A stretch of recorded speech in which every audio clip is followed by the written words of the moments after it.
Movie की शुरुआत होती है और हमें एक गाड़ी में बैठे परिवार को दिखाया जाता है जिसका नाम फ्रांसिस और उसकी पत्नी का नाम आइरिस होता है।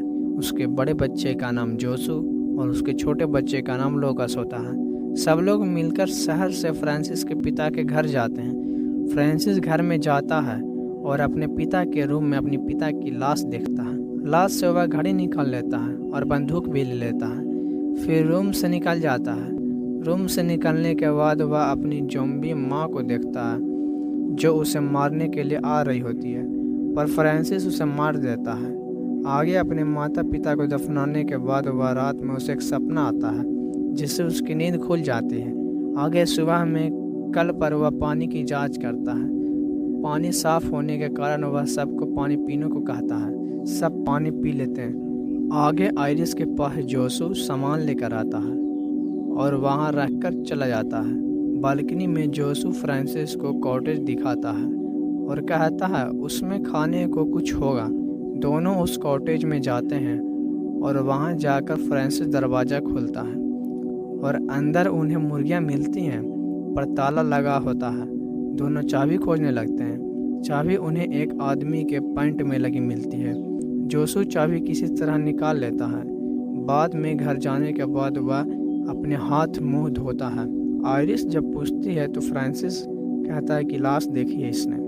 फिर आइरिस फ्रांसिस को जनरेटर रूम में ले जाती है। फ्रांसिस चेक करता है तो वह खाली होता है। फिर रात में सब लोग खाना खाते हैं और बात करते हैं कि हमें आगे कहाँ जाना चाहिए। जोसू उन्हें नॉर्थ की ओर जाने को कहता है जिसमें उसकी माँ भी वही कहती है, पर फ्रांसिस मना कर देता है क्योंकि उसे आगे खतरा लगता है। जोसू अपनी जीएफ की वीडियो देख रहा होता है। रात में फ्रांसिस को बुरा सपना आता है जिससे उसकी नींद खुल जाती है और आइरिस से लिपट जाता है। आगे दोनों बात करते हैं कि उन्हें आगे क्या करना चाहिए। बहुत बात करने के बाद वो दोनों नॉर्थ की ओर जाने के लिए रेडी हो जाते हैं। फिर जब सब लोग गाड़ी से जा रहे होते हैं तो जोसू अपने पिता से कहता है कि अंकल डिएगो ने माँ को नॉर्थ की ओर जाने को कहा था, जिससे फ्रांसिस आइरिस पर गुस्सा हो जाता है। आगे उन्हें सड़क पर लाश और गाड़ियाँ जमा दिखती है। फ्रांसिस वापस जाने लगता है पर आइरिस गाड़ी से अकेले उतरकर आगे जाने लगती है और फ्रांसिस को काटने लगती है। उसी समय ज़ॉम्बी बने लोग उसे मारने लगते हैं। तब फ्रांसिस जाकर उसे बचाता है और इसी लड़ाई में सब लोग फ्रांसिस को मारने के लिए आते हैं, पर फ्रांसिस किसी तरह उन्हें बॉम्ब से उड़ाकर उन्हें मार देता है। आगे वे लोग फिर से उसी घर में वापस आ जाते हैं। 2 सप्ताह बाद फ्रांसिस उसी ब्रिज पर वापस जाता है और अपनी गाड़ी में से तेल और खाने का सामान लेकर वह वापस आ जाता है।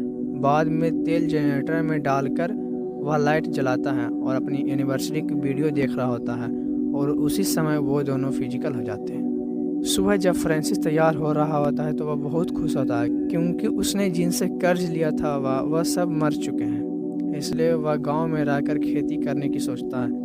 इधर जब वह मुर्गियों से अंडा लाने जाता है तो उसे एक कुत्ता काट लेता है। जब वह दवाई ले रहा होता है तो जोसू के रेडियो पर किसी की आवाज़ सुनाई देती है, इसलिए वह अपने माता पिता को बुलाता है, पर रेडियो बाद में बंद हो जाता है, जिससे फ्रांसिस हताश होकर घर चला जाता है। रात में जब रेडियो की बात हो रही होती है तो फ्रांसिस गुस्सा हो जाता है। तब सब चुपचाप खाना खाने लगते हैं।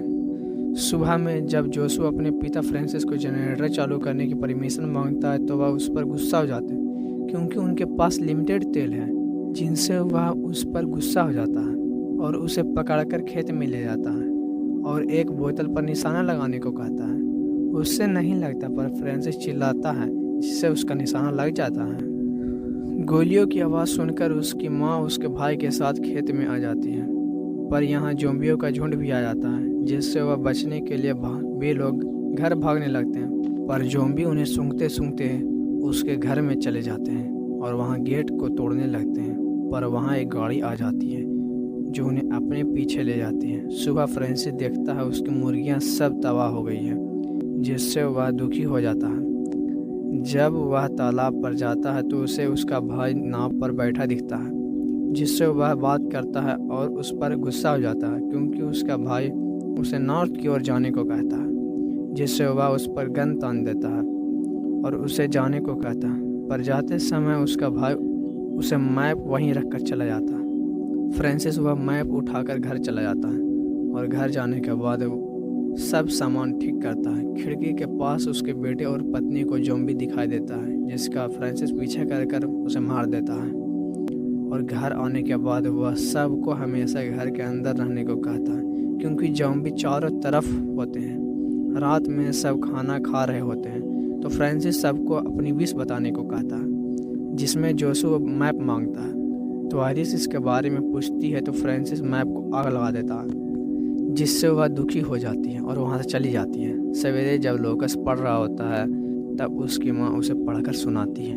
रात में वह एक लकड़ी लाता है जिससे गेट बंद हो सके, पर सबको लगता है कि फ्रांसिस उसे उसके घर में बंद करना चाहता है, जिससे उनकी आज़ादी छीन रही है। इसी बीच गेट पर कोई आता है, वह अपने आप को सोल्जर बताता है। तब सब दरवाज़ा खोलते हैं, पर फ्रांसिस को लगता है कि वह इन्फेक्टेड है, इसलिए वो उसे अलग कमरे में बंद करता है। रात में जोशु अपनी माँ के पास जाता है और उनसे बाहर जाने की परमिशन ले लेता है। सुबह में सब जब खाना खा रहे होते हैं तो फ्रांसिस जोशु को वहाँ ना पाकर वह बाहर दिखता है, तो उसे पता चलता है कि जोशु कहीं चला गया है। तो फ्रांसिस वापस आता है और हथौड़े से सोल्जर का दिमाग फाड़ देता है और आयरिस को बेहोश कर देता है।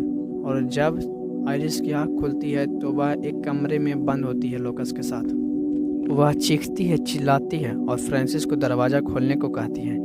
इधर फ्रांसिस सोल्जर के साथ बैठकर खाना खाने लगता है और उसे श्रद्धांजलि के रूप में उसके पास एक खिलौना रख देता है। बाद में उसे वही कुत्ता दिखता है जिसने उसको काटा था। वह नीचे जाता है और उसको मारकर उसके टुकड़े कर आयरिस के पास ले जाता है उसे खिलाने के लिए, पर आयरिस और लोकस नहीं खाते हैं, तो फ्रांसिस खुद खाने लगता है।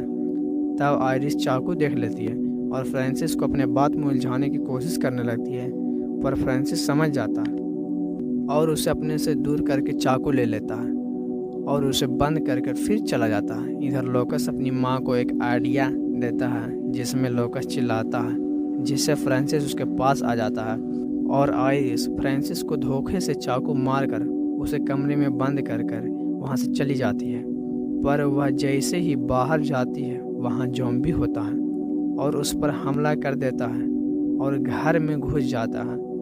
आयरिस और लोकस को मारने लगता है, पर फ्रांसिस दरवाज़ा खोलकर ज़ॉम्बी को मार देता है, पर ज़ॉम्बी ने लोकस को काट लिया था, इसलिए आयरिस लोकस के हाथ को काट देती है और फ्रांसिस को हॉस्पिटल जाने के लिए गाड़ी लाने के लिए बाहर भेज देती है।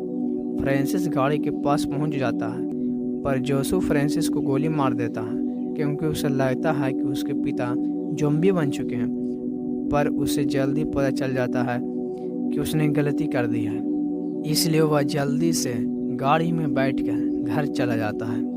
इधर उसकी माँ लाइट को देखती है और यह मूवी यही ख़त्म हो जाती है।